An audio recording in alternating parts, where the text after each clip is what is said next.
Sejam bem-vindos para mais um Papo 7. Hoje a gente está com o nosso amigo Cristiano e ele vai falar sobre o Eneagrama. E aí, Cristiano, tudo jóia? Como é que você tá? Tudo bem, Igor? Tudo bem, Eric? Tudo bem. Tudo jóia? Poti. Tava aqui. Aliás, belo estúdio, viu, Poti? Parabéns aí pela iniciativa de vocês. Tudo bem, estamos aí prontos aí para contribuir aí nesse podcast, que eu acho que vai ser uma iniciativa bem legal aí de vocês. Está sendo. Estamos juntos. Legal. A gente chamou aqui, o Cristiano, porque o Eneagrama ele é uma ferramenta muito, muito boa para o autoconhecimento. Ele é uma ferramenta que a gente consegue entender um pouco melhor da nossa personalidade, como lidar com ela. Mas enfim, não vai ser eu que vou explicar, né? Queria que você explicasse para as pessoas que estão escutando agora o que é esse tal de Eneagrama, como é que funciona isso, isso é bruxaria, que negócio que é esse? Tem gente que pode achar que é por causa do símbolo, né, do desenho. Parece um pentagrama, mas então, o Eneagrama é uma figura de 9 pontas, 9 lados, que trabalha os tipos de personalidades das pessoas, né? É um símbolo muito antigo, tem mais de 4.000 anos, segundo dizem. A primeira datagem dele aí da Suméria e tudo. Passou pelos egípcios, passou por várias religiões também, apesar de que não é um instrumento religioso, é uma ferramenta até que a gente pode dizer filosófica e que faz hoje uma ponte entre a espiritualidade e a psicologia, né? No século XX, quando o russo lá, o Georgy Ivanov Gurdjieff, ele trouxe para o Ocidente, para os discípulos dele, ele trabalhou isso, né, com vários alunos que eram da psicologia. E na década de 70, esses mesmos alunos que se tornaram famosos, Oscar Ichazo, Cláudio Naranjo, eles transformaram essa ferramenta mais filosófica numa ferramenta psicológica, unindo, por exemplo, as patologias, né, já catalogadas na psicologia, unindo isso ao instrumento do Eneagrama, que é um mapeador de sistemas. O Eneagrama ele serve para mapear sistemas. Então a gente estava conversando um pouquinho antes aqui, a gente está falando de política, falando de sociedade, falando... Todo sistema pode ser mapeado através do Eneagrama. O Gurdjieff dizia que o Eneagrama é o triunfo sobre o acaso. Muito legal. Olha isso, hein? Legal. E você dá curso, né, também disso, né? Sim, eu trabalho com o Eneagrama já tem quase uns 20 anos aí, né? Eu conheci o Eneagrama em 2003, né? Fiz até meu teste por livro. Aliás, eu aconselho as pessoas a lerem, estudarem sobre o Eneagrama, mas a fazer o curso com algum professor de Eneagrama para ter o feedback e para experimentar o Eneagrama. O Eneagrama precisa ser vivido, entendeu? Então, tem dinâmicas práticas do Eneagrama para isso, para que você então se identifique, para que você também aprenda a identificar as outras pessoas e para que você utilize isso, né, ao seu favor, de maneira, né, ética, positiva, no sistema também. Entendeu? Então, o Eneagrama é uma ferramenta muito legal de inteligência emocional. A gente ensina isso nos cursos. A gente ensina autoconhecimento, conhecimento do outro e também do sistema, né? Você identificar isso. Bacana, show. E tem os 9 tipos, né? Os 9 tipos. É o mais interessante. É o mais interessante. A galera gosta disso. Porque tem um Eneagrama esse aí, mais filosófico e tudo, que você descobre... Ele é muito mais profundo.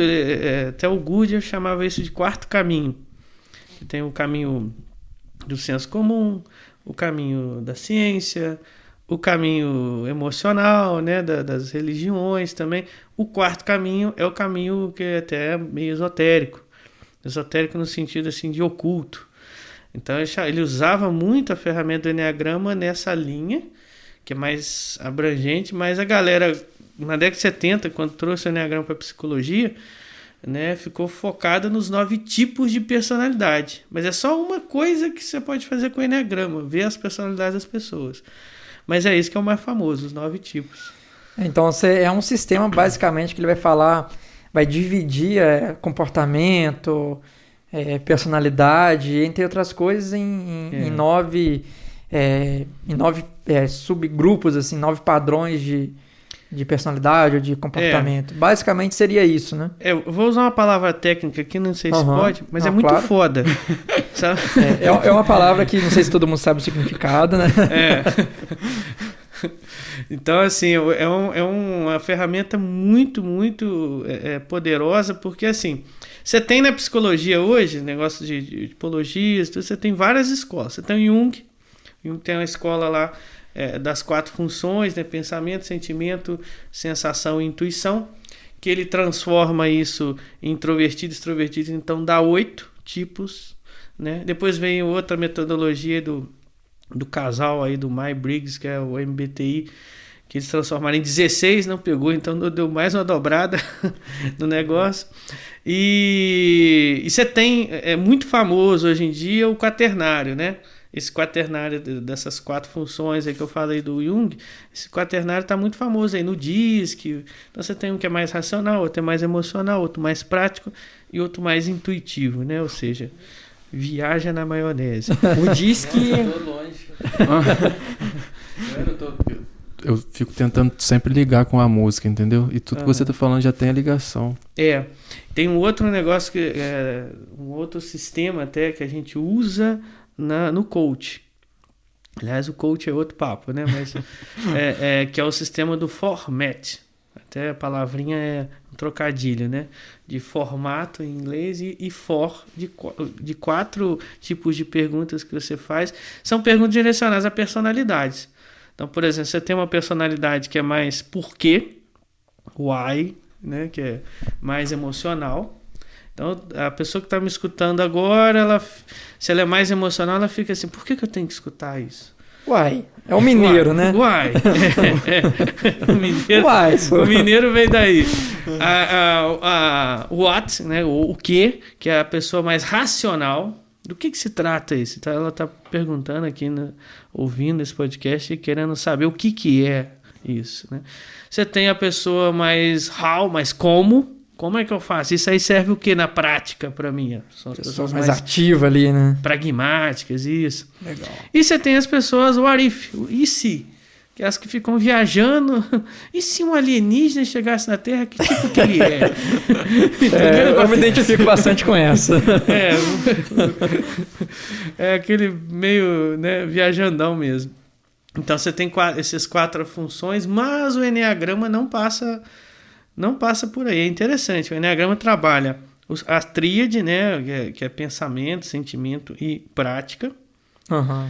E dentro dessa tríade, ele trabalha um tipo mais extrovertido, outro mais introvertido e outro que se anula entre introvertido e extrovertido, ou se torna os dois ao mesmo tempo, né? Dependendo um híbrido da ocasião. Isso, sim. Então você tem aí práticos, emocionais e racionais no Eneagrama, 3 seções. E cada uma delas você tem 3 subseções dentro delas, que aí formam os 9 tipos. Aqui eu já dei o mapa dos 9 tipos, né? Mandei um monte de outras ferramentas, porque a galera é importante. A gente no curso que eu dou de Eneagrama, eu faço as ligações com todos os sistemas que tem aí, ou quase todos, de autoconhecimento. Legal. Eu já fiz o curso. E gostou? Gostei. Legal. Muito top o curso. É bom mesmo. E, então vamos direto pro que mais o pessoal tá querendo saber. Quais são os 9 tipos? Isso. E vamos tentar relacionar alguns tipos desses que você vai apresentar pra gente com algumas personalidades. Show. Pra gente conseguir entender melhor que tipo que é. Então, assim, sei lá, o tipo 1 é o fulano de tal e por aí a gente vai. Então, se a gente fosse ver uma metáfora assim, do Eneagrama como uma casa, a gente poderia então ver o Eneagrama assim como uma casa de 9 quartos. Aí se você batesse na casa 1, né? Então você tem 3 alas na casa. Você tem a ala da raiva, a ala da tristeza e a ala do medo. Pô, mas não tem da alegria? A alegria é o up, né? Ou seja, a alegria até você pode também conjugar ali junto com tristeza, um binômio e tal.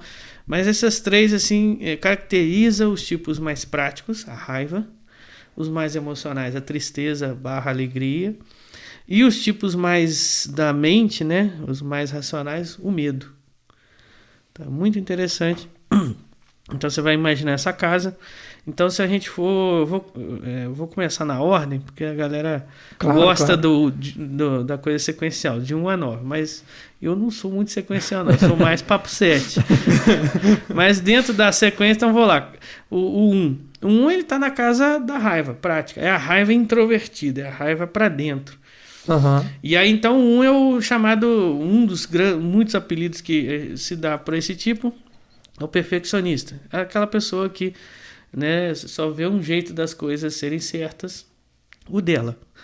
Então é uma pessoa que segue muito procedimentos, é uma pessoa que gosta de idealizar, nunca está satisfeita com as coisas, preza muito a qualidade.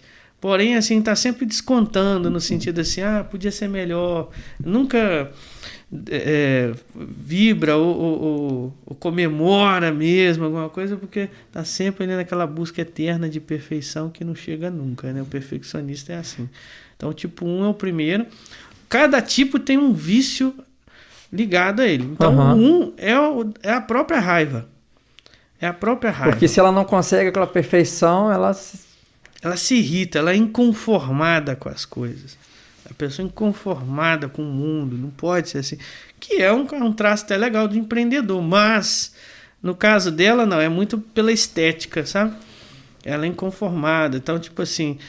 mas o 1 ele também tem essa coisa assim da lisura, então você vê pela aparência dos tipos 1, são pessoas assim muito certinhas na maneira de se vestirem, cabelo e tudo certinho, tudo bem simétrico. Camisa pra dentro da calça. Camisa pra dentro da calça, cabelinho na régua. Bigodinho fininho. Mas não daquele jeito não é 1, não. Mas o tipo 1 é muito certinho, assim, você reconhece pelo jeito, você reconhece pela fala. É uma fala mais moralizante, sabe? Aquela pessoa que fica ensinando pra você as coisas. Você não deve fazer isso, você deve fazer o que é o aquilo. certo e errado dentro de um contexto ético, assim, de moral, né? Isso. Então, assim, é aquela pessoa muito moralista. A fala é muito nesse sentido, muito professoral também, muito de ensinar. E o olhar, às vezes, é aquele olhar assim apertadinho, sabe? De tá pé da vida com você, sabe? Porque a raiva é interna. Ela aprendeu desde criança que não pode... Pô, o Enneagrama você sabe um monte de coisa da pessoa, você sabe o tipo dela. Ela não pode expressar a raiva. Então é uma raiva muito internalizada. Então ela olha assim, aperta o olho assim e fica falando: você esqueceu a tampa aberta do vaso de novo, né, fulano? Mas um belo dia, isso, e todos eles têm uma patologia ligada. Não quer dizer que a pessoa daquele tipo tenha patologia, mas pode chegar nela. Tem uma tendência ali, né? Tem uma tendência ali. E a maioria das pessoas que tem a patologia X ou Y ali, você pode ver que é o tipo. Então, por exemplo, o TOC é próprio do tipo 1, transtorno obsessivo compulsivo. Faz todo sentido agora que você falou. Lava a mão um monte de vezes. Fez todo sentido. Então eles estão felizes com álcool gel. Estão felizes com álcool gel. E quando vê alguém sem máscara, nossa, ela não sei o que. Mas já tinha o próprio sistema deles. Então você vai ver também o tipo 1. O tipo 1 na pandemia, né? Limpando como sempre as coisas, muito não mudou muita coisa, né? Não mudou muita coisa para ele. Até se ele for um conservador, que muitas vezes pela maneira de vestir, faz sentido. Vai criticar as novas tendências, o novo. Tem muita dificuldade de aceitar coisa nova, né? Porque já tem o sistema dele, só tem um jeito certo de fazer as coisas com o dele.